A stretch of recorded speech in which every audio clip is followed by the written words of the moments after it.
Theorem और उसकी applications. आज हम पढ़ेंगे इलेक्ट्रोस्टैटिक पोटेंशियल के बारे में। तो आइए शुरू करते हैं आज की क्लास। हाँ जी, आवाज आ रही दिस है इज ए सबको? Yes sir. यस और सर। पिक्चर भी दिख रही है ना? Yes sir. ठीक है, कुछ बिल्कुल पूछना है छोटी तो बताओ। नहीं, अब ठीक और है। बीच में अगर कोई प्रॉब्लम हो तो बोल देना या हैंड रेज कर लेना उसमें। Charge particle, it is having charge Q. हम आज करने के जा रहे हैं इलेक्ट्रोस्टैटिक पोटेंशियल। 11th क्लास का थोड़ा सा ध्यान है। Electrostatic potential, sorry, gravitational potential and gravitational potential energy क्या होता था? सर ग्रेविटेशन पोटेंशियल एनर्जी में हम यूनिट मास को लेके आते थे इन्फिनिटी से। ठीक है, बस वही और करते हैं। थोड़ा सा गड़बड़ कर रहे हो। ग्रेविटेशनल पोटेंशियल में यूनिट मास को लेकर आते थे, ग्रेविटेशनल पोटेंशियल एनर्जी में यूनिट को नहीं लाते थे, पूरी बॉडी को लाते थे। पोटेंशियल में यूनिट को लाया जाता है, एनर्जी में टोटल को लाया जाता है, पूरी बॉडी को। हाँ, ग्रेविटी में जो मास था इलेक्ट्रोस्टैटिक में उसकी जगह चार्ज ले लेगा। अगर आप इंफिनिटी से एक चार्ज को उठाकर लाओगे, एनी चार्ज को एक पर्टिकुलर पोजीशन तक, तो जो वर्क होगा वो उसकी पोटेंशियल एनर्जी हो जाएगी। और अगर आप यूनिट मास, यूनिट चार्ज को लाओगे तो वो उसका पोटेंशियल हो जाएगा।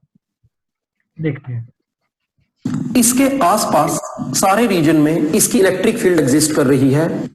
अगर हम दूर से एक पॉजिटिव चार्ज इसकी तरफ लाते हैं तो ये चार्ज पार्टिकल या इसकी इलेक्ट्रिक फील्ड के कारण से ये पॉजिटिव चार्ज दूर वाली डायरेक्शन में एक फोर्स फील करेगा। अगर हम इसको इस डायरेक्शन में लाना चाहते हैं, हमें उस फोर्स के इक्वल एंड अपोजिट फोर्स लगानी पड़ेगी। Under the action of our applied force ये पार्टिकल इधर को मूव करेगा, इस पर कुछ वर्क होगा।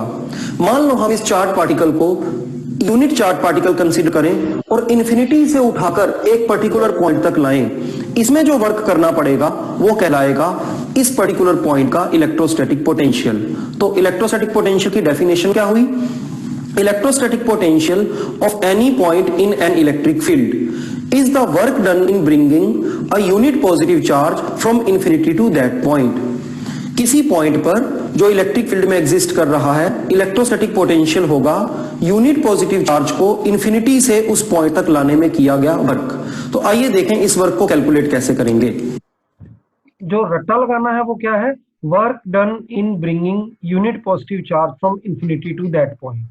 अब इसमें एक्स्ट्रा क्या लिखना है? Electrostatic potential of a point in an electric field is.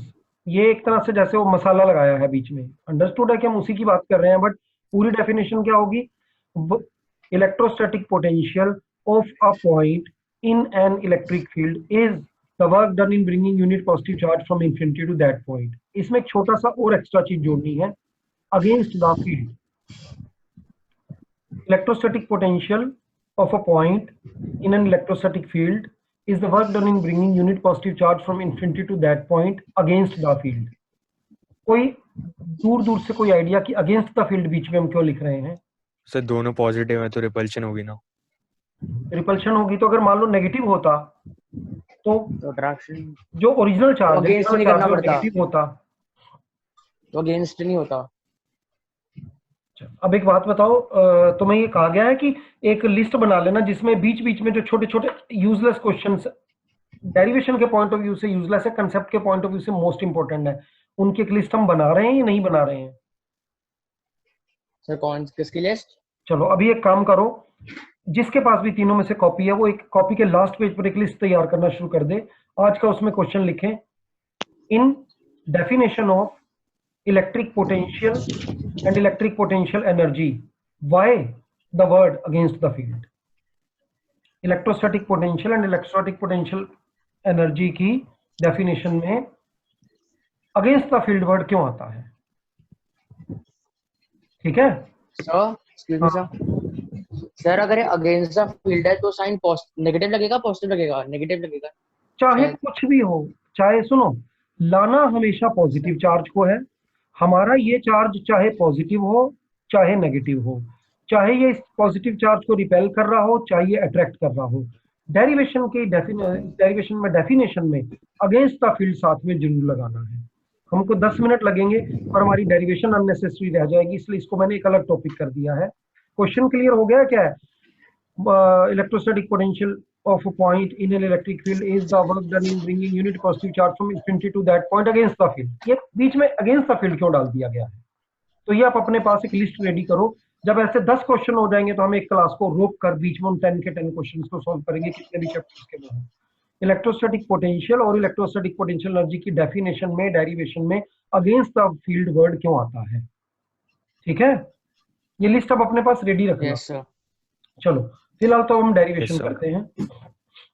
बजाय स्टार्टिंग में यूनिट पॉजिटिव चार्ज कंसीडर करने के हम ये मान लेते हैं कि जिस चार्ज को ला रहे हैं वो चार्ज है क्यू नोट. उस पर वर्क को कैलकुलेट कर बाद में यूनिट चार्ज का वर्क कैलकुलेट करने के लिए वर्क को क्यू नोट से डिवाइड कर देंगे. तो let us suppose we bring a charge q naught, positive q naught from infinity to this position P. This is the point P where we want to calculate electrostatic potential. Q charge जिसके कारण से इस reason में electrostatic field है उसको हम origin consider करते हैं और यहां से पॉइंट P तक का डिस्टेंस मान लेते हैं RP और सिंपली R. इस क्यू नॉट वाली पोजीशन का ओरिजिन से डिस्टेंस है R. इस जगह पर इलेक्ट्रोस्टैटिक फील्ड की वैल्यू होगी 1/4 pi epsilon not Q not this Q divided by R square. इस इलेक्ट्रोस्टैटिक फील्ड में, इस चार्ज की इलेक्ट्रोस्टैटिक फील्ड में क्यू नॉट एग्जिस्ट कर रहा है. ये कुछ फोर्स फील करेगा. This force will be Q not multiplied by E. ये तो वो फोर्स हुई जो इस चार्ज पार्टिकल पर इलेक्ट्रोस्टैटिक फील्ड लगा रही है. हमें जो फोर्स लगानी है वो एग्जैक्टली इक्वल एंड अपोजिट होगी. इसलिए force applied by us is negative of Q naught into E. जब हम इस पार्टिकल को इंफिनिटी से इस पोजीशन P तक लाएंगे, डिस्टेंस कम होता जाएगा, फोर्स की वैल्यू बढ़ती जाएगी. Direct formula force into distance लगाकर वर्क की कैलकुलेशन नहीं होगी, बल्कि वर्क को कैलकुलेट करने के लिए पहले हम मानेंगे कि थोड़ा सा डिस्टेंस मूव करवाया हमने पार्टिकल को, डिस्टेंस है dr. उस केस में वर्क भी थोड़ा सा होगा dw को कैलकुलेट कर बाद में हम उसका इंटीग्रेशन करेंगे. तो हमने माना distance moved by the particle is dr. So work done will be small dw. It will be f dot dr. That is equal to f into dr into cos theta. हम जिस force को apply कर रहे हैं वो भी इस direction में है और पार्टिकल की मूवमेंट भी इस डायरेक्शन में है, इसलिए थीटा होगा 0. As theta is 0 degree, hence cos theta is 1. F applied की वैल्यू यहां पुट करते हैं. We get dw is F applied की जगह minus q naught into E into dr और cos थीटा की वैल्यू हो गई 1. अब इस एक्सप्रेशन में E की वैल्यु पुट करते हैं. हमें मिलेगा dw is equal to E की वैल्यू रखने पर minus q naught into what is E 1/4 pi epsilon naught Q upon R square into dr. Total work calculate करने के लिए इंफिनिटी से पॉइंट P तक चार्ज को लाने में जो टोटल वर्क हुआ उसे कैलकुलेट करने के लिए इस dw का इंटीग्रेशन किया जाएगा. Total work becomes integration of dw.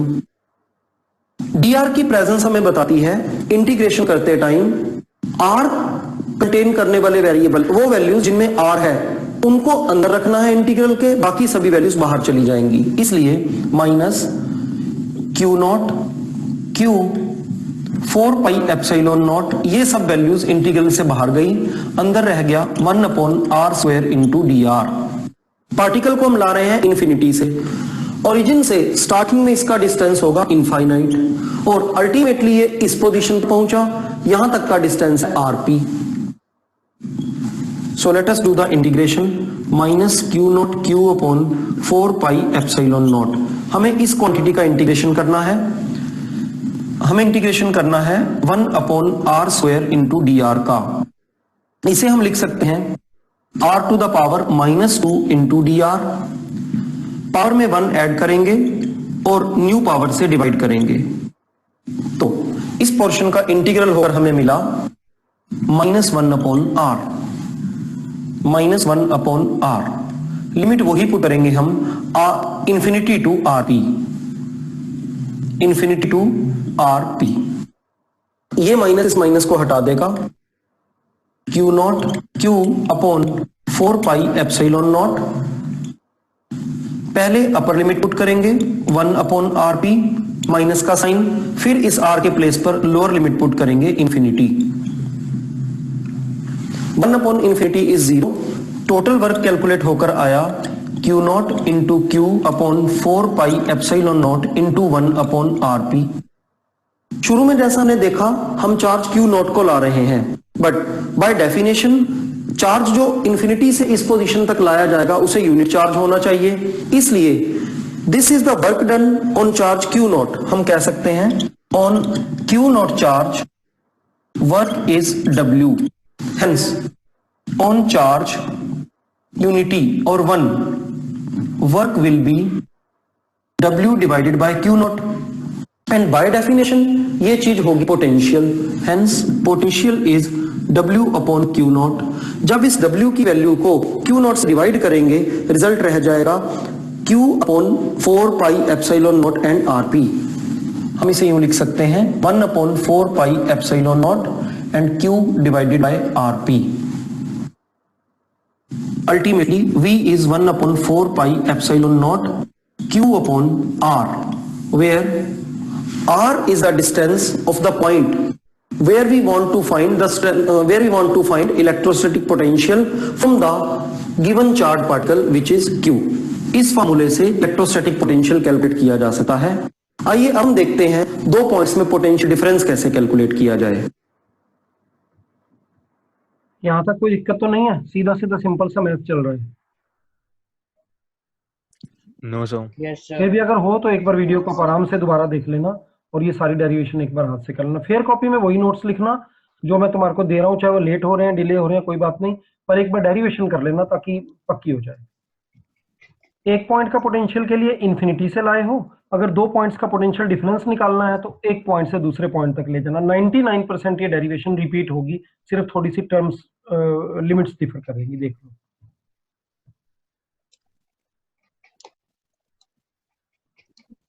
तो हमने देखा किसी पॉइंट पर इलेक्ट्रिक फील्ड में इलेक्ट्रोस्टैटिक पोटेंशियल होता है V is equal to 1 upon 4 pi epsilon naught Q upon R। अब सपोज करें in space there is a charge Q and there are 2 points A and B। एक बात तुम में से किसी ने नोटिस नहीं की, रिजल्ट के एंड में आया था RP और लास्ट लाइन में मैंने उसको सडनली R में कैसे कन्वर्ट कर दिया। देखो यहाँ सो डिस्टेंस है ना, कैलकुलेट किया जा सकता है। आइए हम देखते हैं R is the distance of the point upon 4 pi epsilon not and RP। हम इसे यूं लिख सकते हैं 1 upon 4 pi epsilon not and Q divided bye RP।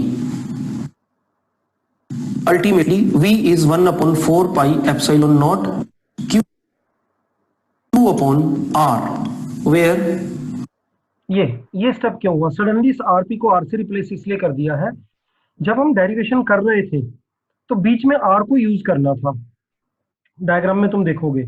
इसलिए जिस पॉइंट पर मैं पोटेंशियल कैलकुलेट कर रहा हूं P पॉइंट पर, उसका पोजीशन वेक्टर RP लिया था। अगर उस पॉइंट का नाम M होता तो उसके पोजीशन वेक्टर का नाम RM होता। अल्टीमेटली अब डेरिवेशन खत्म हो गई, अब किसी R वगैरह का कोई यूज नहीं। ये मेरा पोटेंशियल का फार्मूला है। इस फार्मूला में RP क्या है? रिक्वायर्ड पॉइंट P का पोजीशन वेक्टर। M होता तो RM, Z होता तो RZ, A होता तो RA। और अगर पॉइंट का कोई नाम नहीं है, सिंपली मैं कहूं एनी पॉइंट, तो उसके नीचे हम क्या कर सकते हैं?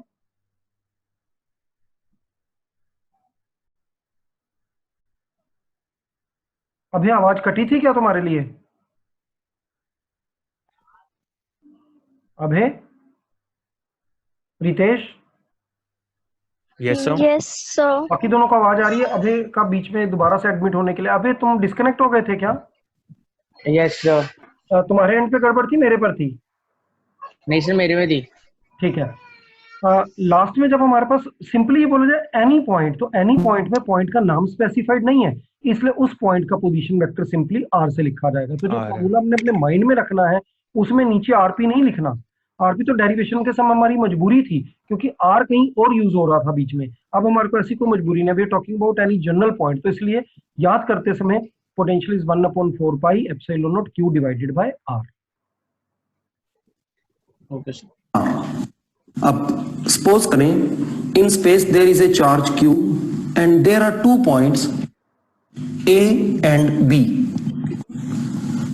Late us call them b and a in this manner. दूर वाले पॉइंट को a और पास वाले पॉइंट को b। q को ओरिजिन मानते हुए इसका पोजीशन वेक्टर है rb और a का डिस्टेंस या पोजीशन वेक्टर का मैग्नीट्यूड है ra। यहाँ पर भी एक क्वेश्चन है, उधर a उधर b लिखा था, फिर अचानक b इधर और a उधर कर दिया, इसकी क्या सर राय? ए से लेके आएंगे ना तो इजी रहेगा। ठीक है, और तुम्हारा क्या कहना है अभी? Sir same. अच्छा, और स्नेहा तुम्हारा क्या कहना है? सडनली ए भी वहां लिख के फिर मैंने चेंज कर दिया, कोई आइडिया लगाओ। So, सर ये वेक्टर जैसे along the written- line of force होता है ना, हम vector along the line of force लेते रीजन हैं। Is very shocking. Reason is कि ए को बी, बी को ए, इनकी जगह पी क्यू एम एन, किस एम एन एन एम कुछ भी लिखने से कोई भी फर्क नहीं पड़ने वाला। पर ज्यादातर टीचर्स ने रट्टा लगाया होता है बुक से। जिस समय मैं डेरिवेशन कर रहा था तो उसमें सारी बुक्स के अंदर यहाँ ए यहाँ बी लिखा हुआ था, तो कईयों को गश पड़ जाते कि यहाँ पर यहाँ ए और यहाँ बी कैसे लिख दिया है, ऐसा कैसे हो सकता है, काट दो इसकी डेरिवेशन। इसलिए उनको थोड़ी इज्जत देने के लिए ये हमने ऐसा चेंज किया। बाकी अगर आप कुछ भी कर लोगे रिजल्ट पे कोई फर्क नहीं पड़ेगा। अगर आप यहाँ ए लिखते तो इसका पोजीशन वेक्टर आर ए हो जाता, उसका आर बी हो जाता। बाकी लॉजिकल लगता है कि जो पहला पॉइंट है उसको जिधर से ला रहे हैं वो इधर से ला रहे हैं, तो पहला पॉइंट ए होना चाहिए, दूसरा बी होना चाहिए। बट कंसेप्चुअली इसमें कोई प्रेफरेंस नहीं है, कुछ भी ले सकते हो। पर बोर्ड के एग्जाम में आपको क्या लेना है? जो हमारी एनसीईआरटी के अंदर लिखा हुआ, गलत लिखा है, ठीक लिखा है, बढ़िया घटिया है, हमारे लिए वो गॉड है। ए पर पोटेंशियल को हम कहेंगे Yes, sir. VA और बी पर पोटेंशियल को हम कहेंगे VB। इस फॉर्मूले के अकॉर्डिंग पोटेंशियल एट ए होगा 1/4 pi epsilon naught Q by RA and B पर पोटेंशियल होगा VB 1/4 pi epsilon naught Q upon RB।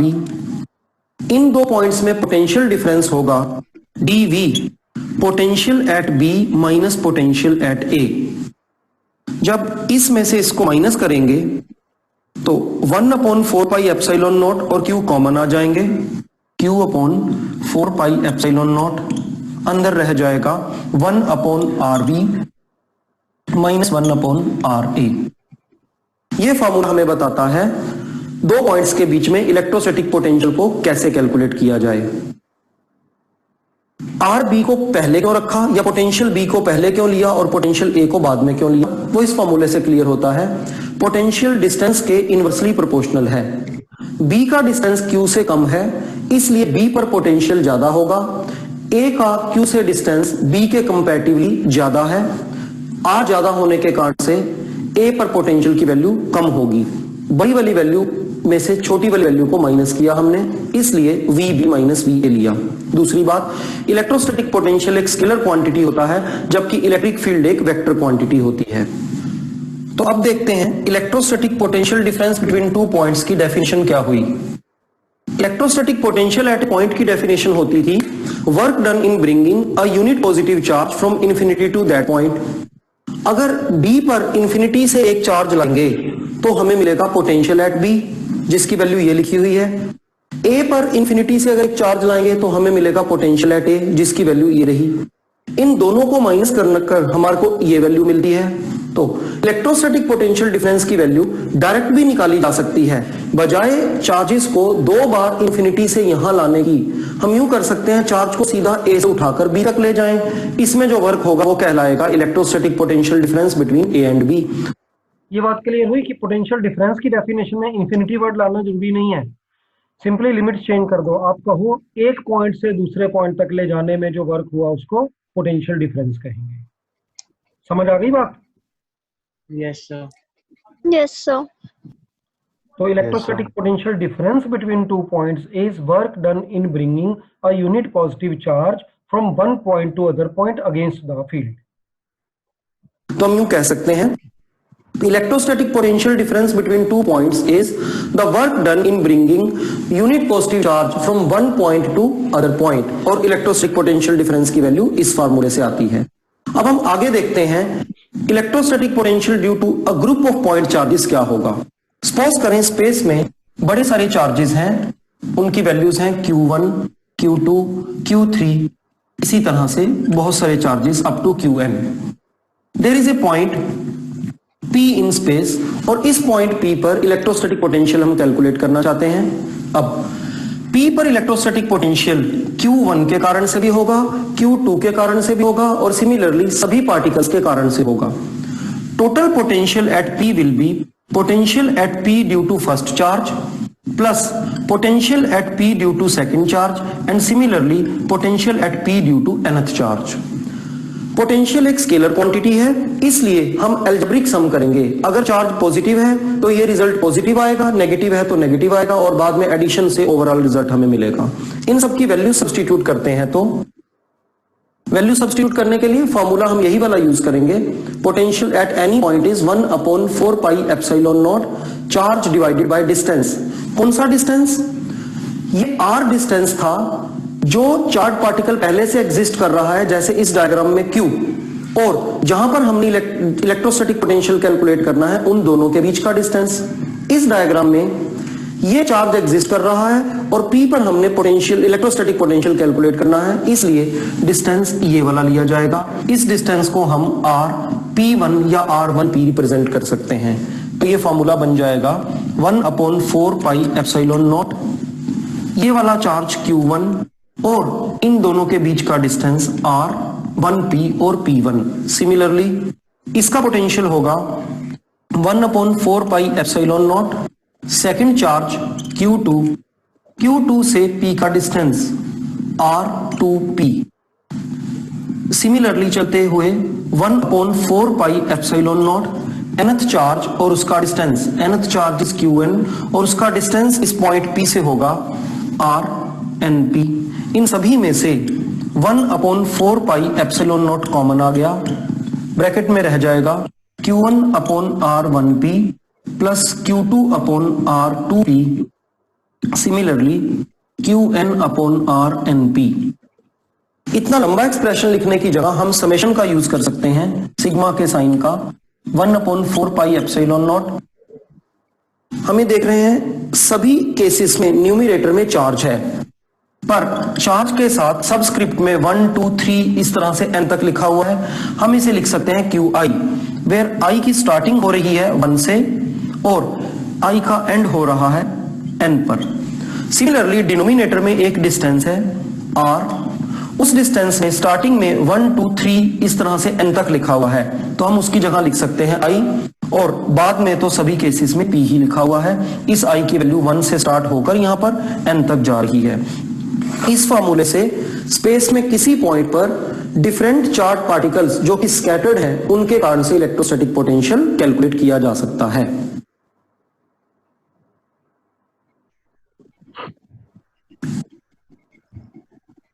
कुछ समझ में आया?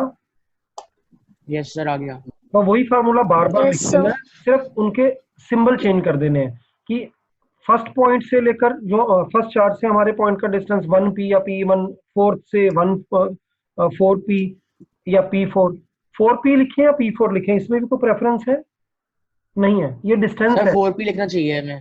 हाँ, जो आप नहीं, ऐसे मैं वही बता रहा हूँ, इसमें भी कोई प्रेफरेंस नहीं है, क्योंकि शुरू में बोला electrostatic potential is a scalar quantity, electric field is a vector quantity. अब स्केलर को ऐड कर रहे हो, स्केलर में Q से Q1 तक का डिस्टेंस, Q1 से Q तक का डिस्टेंस, दोनों के दोनों सेम होंगे। वेक्टर की बात होती तो मैं सोचना पड़ता कौन पहले लेना है कौन बाद में लेना है। और अगर पूछा जाए ये क्वेश्चन कि इससे पहले चैप्टर में आपने सबसे पहले पढ़ा फोर्स, फिर पढ़ा इलेक्ट्रिक फील्ड, अब ये तीसरा नया तमाशा क्यों शुरू हो गया पोटेंशियल के नाम का, एक और कॉम्प्लेक्सिटी क्यों? वो इसलिए कि फोर्स और इलेक्ट्रिक फील्ड दोनों वेक्टर क्वांटिटीज थी, वेक्टर एडिशन के रूल्स लगाने थे, बड़ा मुश्किल होता था। जबकि पोटेंशियल के अंदर तो कुछ नहीं करना, सबका कैलकुलेट करो और सीधा ऐड कर दो, पॉजिटिव वाले ऐड होते जाएंगे, नेगेटिव वाले माइनस होते जाएंगे, आपको कुछ स्पेसिफिकली ध्यान नहीं रखना पड़ेगा। That's why the concept of potential is very important. It uses simple addition and subtraction, no vector addition is required. Okay sir. ठीक है, मैं इसको एंड कर रहा हूँ, दूसरी मीटिंग साथ के साथ ही स्टार्ट हो रही है। Okay sir.